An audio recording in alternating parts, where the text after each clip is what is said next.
Hola, ¿qué tal? ¿Cómo están? Vamos a dar continuidad, específicamente ahora, hablando sobre la ortopedia miofuncional, vamos a hablar del diagnóstico. Bien, la verdad es que siempre lo he manifestado así. En ortodoncia eh, no existen las recetas de cocina. En ortodoncia no sirve de nada que tengas un mapa detallado. Es mejor saber utilizar una brújula. Porque en muchas ocasiones los pacientes pueden presentar condiciones muy particulares, muy individualizadas, que rompen el esquema de seguir una terapéutica paso por paso por paso. Y con esto me refiero a no seguir una terapéutica ordenada, no, para nada. O sea, nuestros tratamientos clínicos tienen que seguir un orden, una situación, una terapéutica que sea sistematizada, pero jamás como una receta de cocina. ¿Por qué lo comento? Porque no tiene nada que ver definitivamente seguir la receta de cocina o seguir los pasos de un tratamiento de un paciente que es clase 2 división primera con un clase 2 división segunda, ¿no? Porque lógicamente se van a resolver de forma totalmente diferente y cada uno de ellos a su vez van a tener ciertas comorbilidades o van a tener ciertas complicaciones que los van a hacer muy específicos y muy individuales en el momento de poderse resolver. Entonces, ¿qué sucede? Bueno, yo siempre lo he comentado, o sea, el ortodoncista que no sabe de ortopedia maxilar no es ortodoncista. El ortodoncista que no sabe de ortopedia maxilar, lo vuelvo a repetir, no es ortodoncista. Bien, entonces lo principal en el diagnóstico, en el plan de tratamiento es no tener un mapa detallado, sino saber utilizar la brújula para nunca perdernos en el plan de tratamiento. Bien, saber en dónde nos encontramos parados y qué hacer y hacia dónde dirigirnos. Eso es lo principal. Ahora, vamos a ver que sinceramente con referencia a la ortopedia miofuncional, o sea, es más que un diagnóstico y más que un análisis convencional. O sea, nosotros vamos a hacer uso de los auxiliares del diagnóstico de forma muy general, pero a veces tan específica que decía uno de mis maestros, ¿no? El análisis y el diagnóstico 1201 y todavía puedes agregar el diagnóstico y el análisis 1202 en ortodoncia, porque hay tantos análisis, hay tantos autores, hay tantas corrientes filosóficas de tratamiento y de terapéutica que la verdad es que es imposible poderlas abordar todas en un solo caso clínico. Sin embargo, la obligación del profesional, la obligación del especialista en ortodoncia es conocer lo mejor o manejar 2 o 3 filosofías de tratamiento para resolver la mayoría de sus casos clínicos, lo repito, no como una receta de cocina, sino tomando lo mejor de cada una de ellas para poderlo aplicar a nuestros pacientes y desde luego sacar adelante los casos clínicos. La verdad es que los pacientes confían en nosotros. No defraudemos la confianza que nuestros pacientes tienen en nuestras habilidades clínicas y en nuestro conocimiento. Bien, vamos a iniciar con los auxiliares y el diagnóstico y me gustaría iniciar con lo que es la cefalometría. O sea, ¿qué nos va a aportar la cefalometría? Bueno, nos va a aportar la clase esquelética, el perfil, el biotipo facial, que no lo anoté aquí, pero el biotipo facial. Cefalométricamente hablando, vamos a poder hacer un análisis de vía aérea, tanto superior como inferior. La inferior, mediante el trazado de McNamara, a través de una lateral de cráneo. Bien,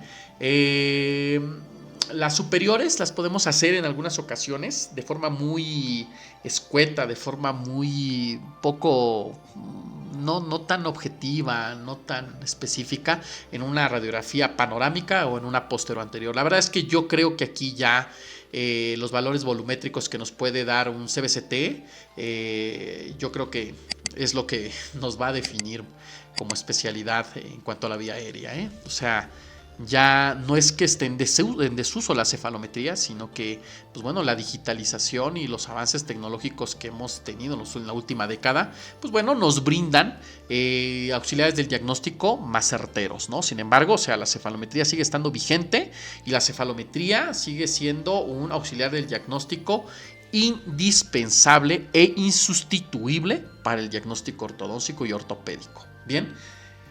La posición del hueso hyoides, recordemos que la posición del hueso hyoides está relacionada con la posición de la mandíbula y desde luego con la vía aérea. bien, la posición de la lengua también. Posición de los incisivos centrales superiores e inferiores, ya sea la relación entre ellos mismos, la relación con sus bases óseas, bien, para poder determinar quién es el responsable de la problemática de la clase esquelética o de la clase dental. El plano de oclusión, con referencia, me encanta decirlo, con referencia al punto cefalométrico del doctor Ricketts, que es Xi. Bien, la proyección de crecimiento, que también, o sea, el doctor Ricketts con su BTO, pues bueno, nos muestra cuál podría ser el resultado de la planeación de uno de los tratamientos. Y la proyección de crecimiento, pues bueno, no tan solo involucra esto, ¿no? Involucra muchas situaciones en cuanto a crecimiento, desarrollo en ramas de la endocrinología, etcétera. Bien, análisis funcional, creo yo que este es el principal de todos, hablando con la situación de la ortopedia miofuncional, pero obviamente también con la ortodoncia, porque tenemos que analizar la deglución, la masticación, la fonación, la incompetencia labial en reposo, bien, el paciente en reposo, a eso me refiero, la respiración, si es respirador bucal, si es respirador nasal, si es respirador mixto, las vías aéreas superiores, pero hablando clínicamente, porque el paciente podría tener un problema estructural, podría tener un problema de tipo inmunológico o podría tener un problema de tipo infeccioso, lo cual pues siempre va a tener al paciente en alguna situación, por así decirlo, de forma inflamada crónicamente, y pues esto obviamente va a tener una repercusión en el desarrollo del macizo facial. Bien, la posición de la lengua en muchas ocasiones a estos respiradores bucales, pues bueno, desciende, porque obviamente tienen que dejar permeable la vía aérea para los respiradores bucales. Entonces esto nos va a dar una posición cefálica extendida, por lo tanto pues un descenso de la postura mandibular, un crecimiento horario, bien, y una perpetuidad de un síndrome que muy acertadamente el doctor Moyers lo llamó síndrome de clase 2. Bien, la postura en reposo del paciente, hablando de perfil, hablando en una vista frontal, o sea, son importantísimas. El análisis de los tejidos blandos, que van a incluir la frente, la nariz, los labios, el mentón, la lengua, frenillos, encía, el hueso y obviamente pues la cobertura del hueso, que es el periodonto, ¿no? O sea, es importantísimo, porque el análisis de tejidos blandos, pues bueno, también nos está definiendo cuál es el perfil del paciente, si está biprotrusivo, si hay proquelia, si está con un perfil plano, si está con un perfil convexo. O sea, la verdad es que el término de los resultados, hablando objetivamente de la ortodoncia y de la ortopedia, es qué tan estéticamente simétricos dejamos a nuestros pacientes. O sea, la belleza es subjetiva, sin embargo, obviamente, de acuerdo a la cultura, de acuerdo al lugar en donde nos estemos desarrollando con nuestra práctica clínica, pues bueno, hay estándares de belleza que son tomados en cuenta, y hoy más en día con las redes sociales, en donde, pues bueno, una sonrisa puede ser la diferencia, ¿no? En que seas alguien que influya, por así decirlo, ¿no?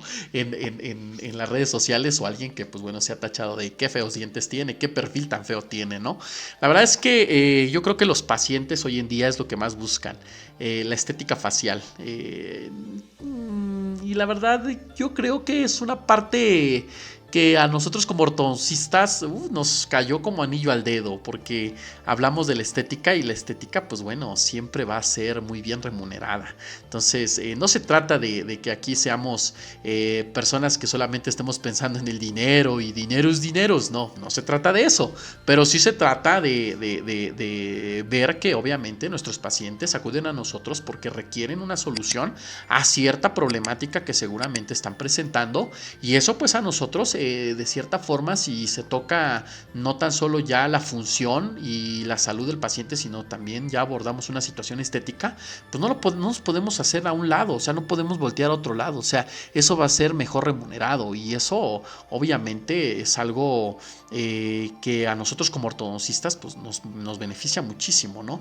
Porque al final, pues bueno, nosotros vendemos sonrisas, y eso es algo que que como profesionistas, pues bueno, nos enmarca en el área de la estética y obviamente también nos pone en el lujo del huracán porque seguramente en los próximos años vamos a estar teniendo algunas situaciones en cuanto a demandas de tipo legal, si no es que cumplimos con todos estos objetivos, ¿no?, que los pacientes demandan en cuanto a la estética. Bien, ahora la exploración de los músculos también es importantísima. Nosotros podemos tener en nuestros pacientes alguna hipotonía, alguna hipertonía de la musculatura. Esto va a estar muy relacionado en muchas ocasiones con algunos hábitos perniciosos, y con esto me refiero a hábitos bucales negativos. Bien, chupadedos, queilofagia, hábitos de lengua, etcétera, ¿no? Bien, vamos a continuar y vamos a seguir ahora con lo que son los análisis de los modelos de estudio. ¿Qué vamos a ver en los modelos de estudio? Bueno, como lo hemos estado viendo, ya en ortodoncia debemos de pensar siempre en tercera dimensión. Y en cuanto a los análisis de modelos, debemos de verlos en los tres espacios o en los tres planos del espacio, ¿no? Sagital, vertical y transverso. ¿Qué debemos de analizar? Bueno, la clase dental y su relación, desde luego, con la clase esquelética. Y esto, desde luego, también con el perfil. O sea, van de la mano.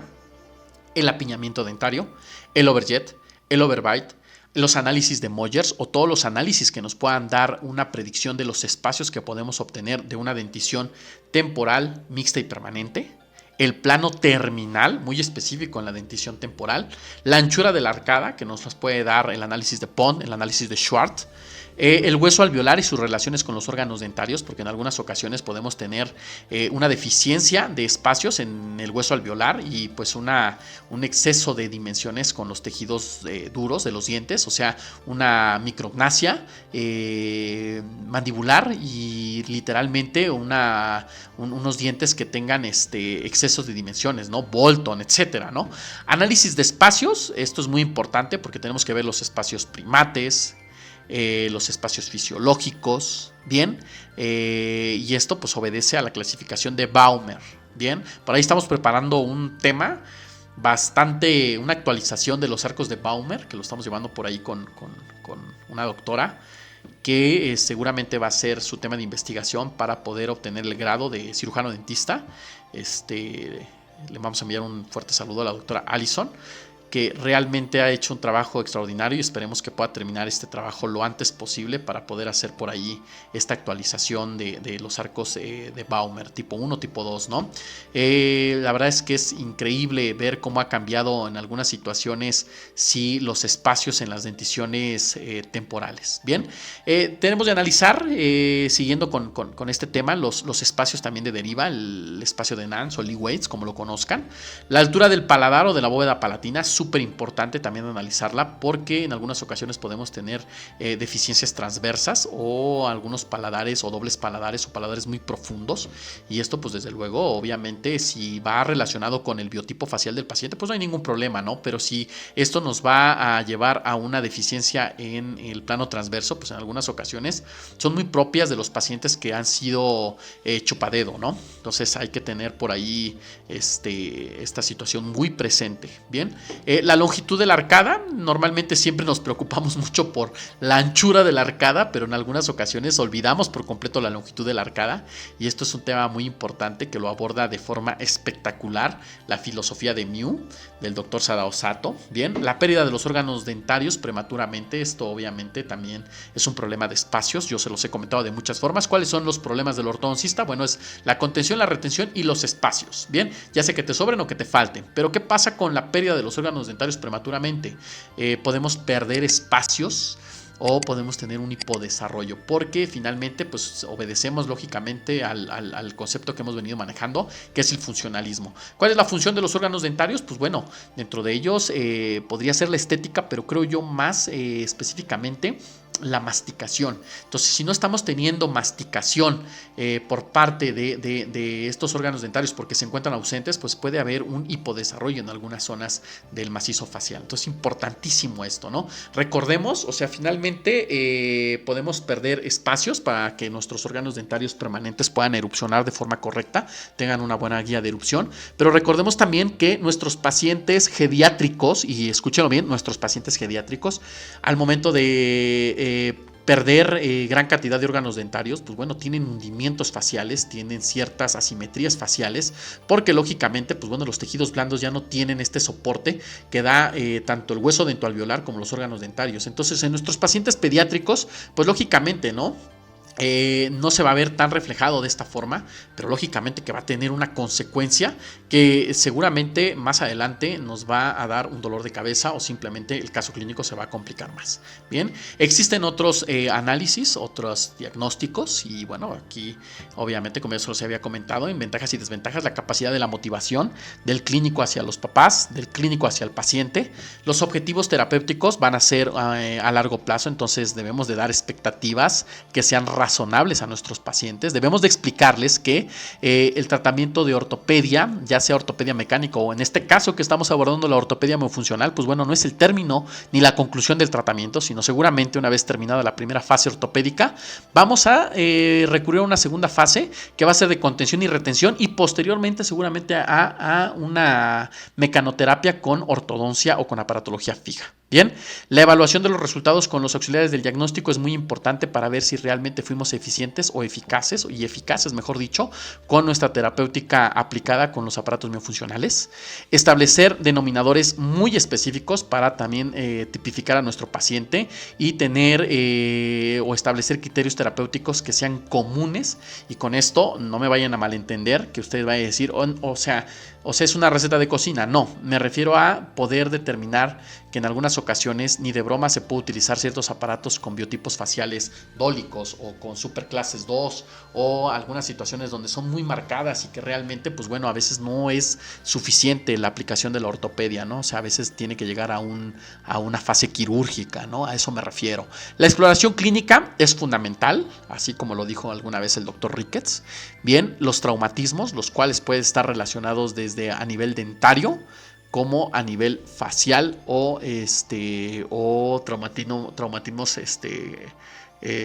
también de bóveda craneana, ¿no? Entonces es importantísimo saber si realmente pues nuestro paciente no tuvo algún traumatismo al nacer, cómo fue que se programó si fue parto autóxico, si fue cesárea, etcétera, si hubo alguna complicación, si obviamente fue alimentado con lactancia materna o con fórmula, etcétera, ¿no? Y desde luego, pues bueno, no está por demás, o sea, la anamnesis totalmente completita y una historia clínica exhaustiva. Bien, en el siguiente video vamos a estar viendo la etiología, específicamente de la problemática que nos puede llevar a tener áreas de oportunidad en la aplicación de la ortopedia miofuncional. Y pues bueno, hasta aquí vamos a dejar este video. Espero que haya sido de su agrado, de que les sea útil como profesionistas, como residentes. La verdad es que siento yo que me quedo limitado. Recuerden, o sea, en algunos países la ortopedia miofuncional, o mejor dicho, la ortopedia maxilar, ya sea miofuncional o mecánica, pues bueno, es una especialidad que se estudia en un plan de estudios o en un mapa curricular totalmente aparte de la ortodoncia, ¿no? O sea, se encuentra como una especialidad aparte de la ortodoncia, ¿no? Entonces, imagínense la cantidad de información que podemos tener con referencia a este tema. Bien, no olvides suscribirte a mi canal y estamos en contacto. Saludos.